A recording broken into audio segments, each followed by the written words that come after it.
Hello everyone, a very warm welcome to study IAS. I hope you are doing well. स्वागत है आपका हमारी इस इन्फॉर्मेटिव वीडियो में, जहां पर आज हम अर्थ ओवरशूट डे के बारे में देखने वाले हैं कि ये होता क्या है, ओवरशूट डे क्या है। ऑल्सो ये एक सिंबॉलिक है इस चीज़ का कि हम ह्यूमंस कैसे जो रिसोर्सेज हैं हमारे पास, जो हमें नेचुरली मिले हैं, उनको हम एग्जॉस्ट कर रहे हैं। तो ये सब चीज़ों को हम देखेंगे। स्टार्ट करते हैं अपना आज का लेक्चर। उससे पहले आपके लिए एक इम्पॉर्टेंट बात, अनअकैडमी कॉम्बैट स्कॉलरशिप टेस्ट हर संडे होता है 11 बजे। बिल्कुल प्रीलिम्स वाली फीलिंग आती है। 60 क्वेश्चंस आपको करने होते हैं in 60 minutes and it's a free test, तो इसको ज़रूर दीजिए। एंड यहाँ पर अपने आप को एनरोल करने के लिए आपको यूज़ करना है कोड स्टडी आईएएस, जो कि है हमारे चैनल का नेम। इस चीज़ को आप ज़रूर याद रखना। चलिए सबसे पहले देख लेते हैं अर्थ ओवरशूट डे के बारे में। World wide fund for nature ने ये बताया है कि humanity has again used up all the biological resources that our planet regenerates. इसका मतलब ये है जितना हमारा प्लैनेट रीजनरेट करता है, फिर से बनाता है रिसोर्सेज को, उससे ज़्यादा कहीं ना कहीं हम उनको ज़्यादा स्पीड से उनको सबको एग्जॉस्ट कर देते हैं। ठीक है, अब ऐसे ही चलता रहेगा तो एक टाइम पर ऐसा आएगा कि रिसोर्सेज हम बहुत ही जल्दी सारे कंप्लीट कर लेंगे एंड हमारा अर्थ उतनी जल्दी रिकवर नहीं कर पाएगा। तो ये एक बहुत बड़ी खतरे की घंटी जैसा है जो कि हमें देखने को मिल रहा है। 74% more than what the planet ecosystem can regenerate, उसको हम यूज़ कर रहे हैं, या फिर हम उसको कह सकते हैं कि 1.7 अर्थ की रिक्वायरमेंट हमें रहती है। इतना ज़्यादा बढ़ रहा है ये। ऑल्सो देखो, world wide fund for nature ने एक और चीज़ बताई कि यही नहीं है। अब जैसे एक और हमें चीज़ देखने को मिली कि हमें 0.5% डिक्रीज देखने को मिला ग्लोबल फॉरेस्ट बायो कैपेसिटी के अंदर। एंड इसका बहुत बड़ा रीज़न है डिफॉरेस्ट्रेशन। ठीक है, बहुत ज़्यादा पेड़ काटे जाते हैं इंडस्ट्रियल पर्पजेस की वजह से, या कोई भी नया प्रोजेक्ट खुल रहा है, इस वजह से डिफॉरेस्ट्रेशन हद से ज़्यादा हो। और देखो ये इसमें बहुत बड़ा कंट्रीब्यूशन हमें अमेजॉन रेन फॉरेस्ट का देखने को मिला। हमने देखा इस साल अमेजॉन रेन फॉरेस्ट में forest fire and all of these हमें देखने को मिली। अलोन ये ही बहुत बड़ा एक मेजर पोर्शन, मेजर शेयर इसका हमें देखने को मिलता है इस डिक्लाइन के अंदर। तो बहुत बड़ी एक प्रॉब्लम है जो कि हमारे सामने उभर कर आ रही है।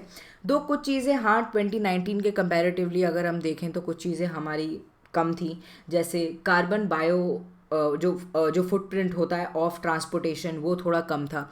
देखो पैंडमिक एंड प्री पैंडमिक का भी थोड़ा डिफरेंस होता है। पैंडमिक से पहले बहुत सारी चीज़ें थी जो कि चलती थी, जैसे transportation was very extensively used.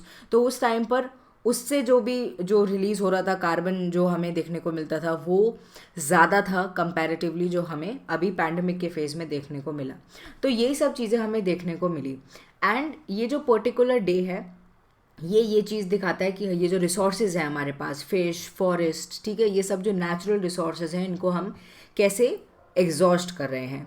And इस कंसेप्ट को लेकर आए थे Andrew Sims of UK and think tank new economics foundation, जिन्होंने पार्टनरशिप करी थी with global footprint network in 2006। And उसके बाद they launched first global earth overshoot day campaign. आप देखो ये जो ग्लोबल फुटप्रिंट नेटवर्क है ये इंपॉर्टेंट है। ये एक नॉट फॉर प्रॉफिट ऑर्गेनाइजेशन है जो कि 2003 में बनी थी।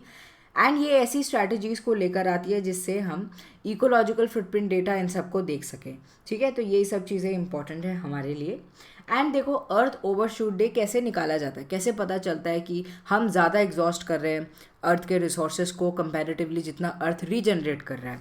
इसके लिए एक प्रॉपर फॉर्मूला है। हमें डिवाइड करना होता है planet bio capacity. Bio capacity का मतलब क्या है, कितना अर्थ जनरेट कर पा रही है रिसोर्सेज को, फिर से अपने जो अलग अलग चीज़ें हैं, पेड़ पौधे हैं, इन सबको फिर से बना पा रही है। ठीक है, ये होता है प्लैनेट्स बायो कैपेसिटी, हमारी अर्थ की बायो कैपेसिटी। हमें उसको डिवाइड करना होता है बाय ह्यूमैनिटीज़ इकोलॉजिकल फुटप्रिंट, यानी कितना हमारी डिमांड है, ठीक है, उससे। And we will multiply it by 365, क्योंकि एक साल में उतने ही डेज होते हैं अगर हम नॉर्मल ईयर की बात करें।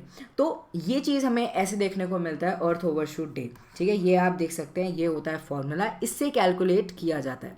अब देखो कॉजेज़ बहुत सारे हैं। ये जो हमें एक सिचुएशन देखने को मिल रही है इसके, जिसमें डिफॉरेस्ट्रेशन एक हो गया, उसके बाद एक्सटेंसिव जो हम एमिशंस वगैरह करते हैं, ये सब तो हो ही गए। According to world health organisation, carbon footprint क्या होता है बेसिकली?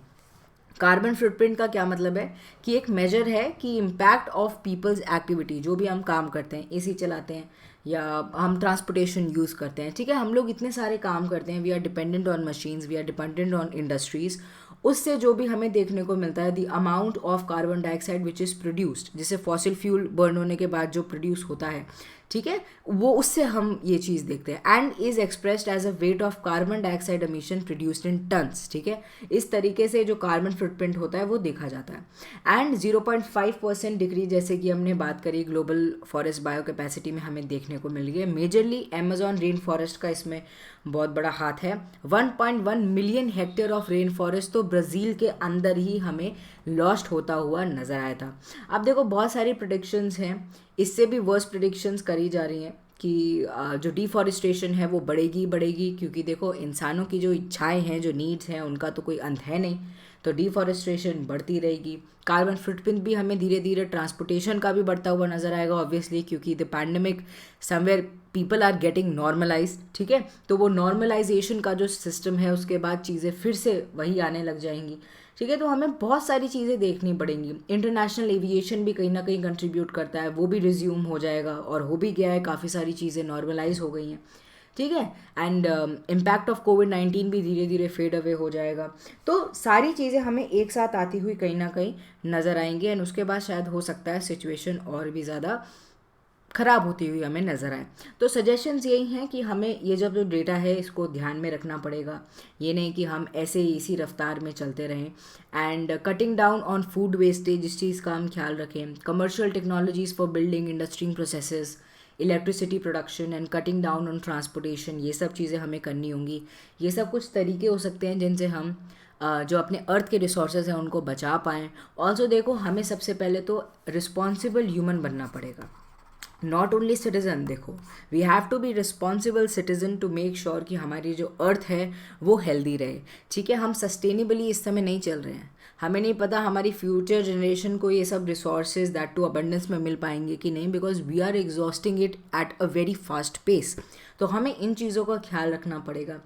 अब यही सब है, इन चीज़ों को हमें देखना होगा। एग्ज़ाम पॉइंट ऑफ व्यू से हमारे लिए यही इंपॉर्टेंट था, अर्थ ओवरशूट डे होता क्या है, कैसे कैलकुलेट होता है, ये सब चीज़ें आपके लिए इंपॉर्टेंट थी।